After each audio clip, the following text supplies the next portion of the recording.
किन्नर चुड़ैल। गोरखपुर नाम का एक गांव हुआ करता था। उस गांव में ज्यादा लोग नहीं रहते थे। उस गांव में एक गर्भवती विधवा औरत रहती थी। उस औरत का नाम कमला था। कमला अपने घर में अकेली रहती थी।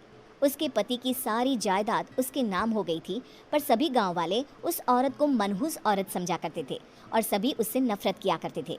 एक बार कमला राशन की दुकान पर खाने का सामान खरीदने जाती है। भैया जी, जरा 1 किलो दाल चावल देना। अरे हाय हाय हाय हाय हाय, अरे मनहूस औरत, मेरी दुकान में अपशुगन करवाने आ गई क्या? हैं? चल जा यहाँ से, मैं कुछ नहीं देने वाला तुझे। भाग भाग यहाँ से, चल जा निकल। भैया जी ऐसा मत कहिए, मैं गर्भवती हूँ, मुझे खाने की बहुत जरूरत है, मुझे खाना दे दीजिए। दुकानदार कमला को वहाँ से धक्के मारकर भगा देता है। तभी कमला रोते रोते उस गांव के किन्नरों के इलाके में आ जाती है। गांव वाले किन्नरों को उसी इलाके में रखा करते थे, क्योंकि वो लोग किन्नरों को पसंद नहीं करते थे और उनके इलाके में रहने से मना करते थे। तो किन्नरों ने उसी गांव में अपना एक इलाका बना लिया था। जब किन्नर लोग देखते हैं कि एक गर्भवती महिला रोते रोते उनके इलाके में आ गई है, तो सारे किन्नर कमला के पास जाकर उसका हाल पूछने लगते हैं। क्या हुआ बहन, तुम्हारी गर्भवती अवस्था में इतनी बुरी हालत कैसे? तुम रो क्यों रही हो? तुम डरो मत, हम तुम्हें कोई नुकसान नहीं पहुंचाएंगे। तुम शांत होकर सब बताओ कि हुआ क्या है। मैं कमला हूँ, मैं गांव के दूसरे इलाके से आई हूँ।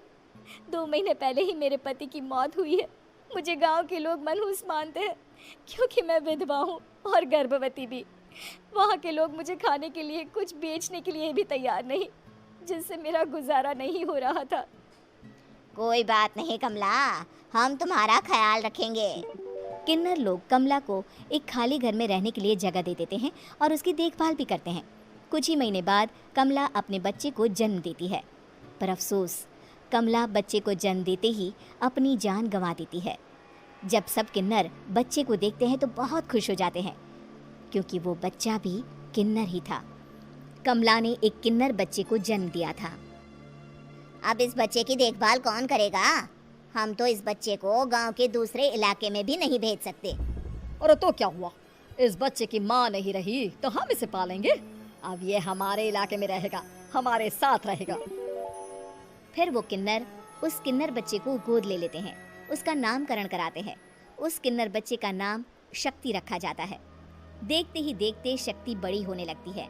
उसके रंग रूप बहुत सुंदर थे। वो बहुत सुंदर किन्नर दिखती है। एक दिन शक्ति एक किन्नर से पूछती है, माँ जी सुनिए ना, ये गांव के दूसरे इलाके में भी तो लोग रहते हैं, तो हम वहाँ क्यों नहीं जाते? हम उनसे अलग क्यों रहते हैं? शक्ति, क्योंकि वो लोग हमारे जैसे नहीं, वो लोग हमें पसंद नहीं करते, इसीलिए हम उनसे अलग रहते हैं। क्यों? वो हमें क्यों पसंद नहीं करते? मुझे एक बार उस इलाके में जाना है, मैं एक बार वहाँ जाकर घूम कर आऊँ। शक्ति, खबरदार, जो तू उस इलाके में कभी भी गई तो अपनी जान नहीं गंवाना चाहती तो उस इलाके में कभी कदम भी नहीं रखेगी, समझी? इतना कहकर वो किन्नर वहाँ से चली जाती है। शक्ति उस किन्नर की बात सुनकर बहुत रोती है। माँ जी ऐसा कैसे कह सकती हैं? उन्होंने इतनी सी बात के लिए मुझे इतना डांटा। अब तो मैं उस इलाके में ज़रूर जाऊँगी। फिर एक दिन शक्ति गांव के दूसरे इलाके में चुपके से जाती है। ये लोग तो हमारे जैसे ही इंसान हैं, तो ये हमसे नफरत क्यों करते हैं? जब शक्ति उस इलाके में पहुंचती है तो गांव के सारे आदमी उसके रूप से मोहित हो जाते हैं। वो लोग ये अंदाज़ा नहीं लगा पाते कि वो किन्नर है। शक्ति की सुंदरता देखकर सारे गांव वाले उसकी तारीफ करने लगते हैं। तभी गांव का चक्कर लगाने गांव के ज़मींदार का बेटा हर्ष वहां पहुंचता है। हर्ष भी दिखने में बहुत सुंदर होता है। जब हर्ष ने शक्ति को देखा तो वो भी उससे मोहित हो गया, और जब शक्ति की नज़र हर्ष पर पड़ी तो वो हर्ष को देखकर मोहित हो गई। आपको पहले कभी इस गांव में देखा नहीं। इस गांव में आप नए हैं क्या? जी नहीं, वो मैं बस। तभी शक्ति बोलते बोलते रुक जाती है और मन में सोचने लगती है, अगर मैंने इनको बता दिया कि मैं दूसरे इलाके से आई हूँ तो वो समझ जाएंगे कि मैं किन्नर हूँ, इसलिए मुझे इनसे झूठ ही बोलना पड़ेगा।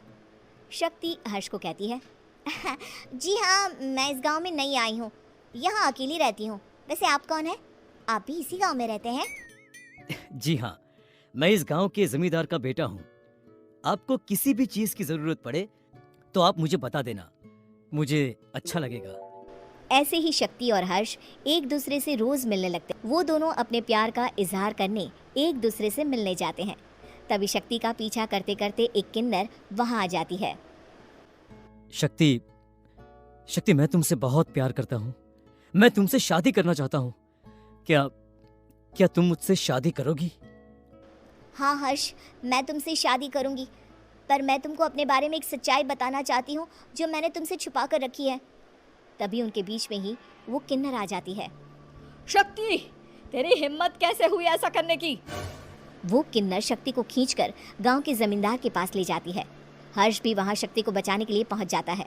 जमींदार शक्ति और हर्ष के प्यार के बारे में सुनकर गुस्से में आ जाता है और शक्ति को गांव के बाहर निकालने की सजा देता है। शक्ति ये बात सहन नहीं कर पाती और कुएं में कूदकर अपनी जान दे देती है। जमींदार हर्ष की शादी गांव की एक लड़की से करवा देता है, पर हर्ष इस शादी से खुश नहीं होता। शक्ति अपना बदला लेने के लिए मरने के बाद किन्नर चुड़ैल बन जाती है। अब मैं इन गांव वालों को नहीं छोड़ूंगी, अब इनसे मैं अपने प्यार का बदला लूंगी। किन्नर चुड़ैल गांव वालों को परेशान करना शुरू कर देती है। एक बार वो रात को गांव के खेतों में पहुंच जाती है और वहां आग लगा देती है। सारी फसल जल के राख हो जाती है। जब एक आदमी रात को उठकर देखता है कि खेत में आग लग गई है तो वो वहां पहुंच जाता है। वो देखता है कि खेतों के बीचों बीच एक किन्नर चुड़ैल खड़ी है और वहां खड़े होकर ताली बजा रही है। गांव वाला किन्नर चुड़ैल को देखकर बेहोश हो जाता है।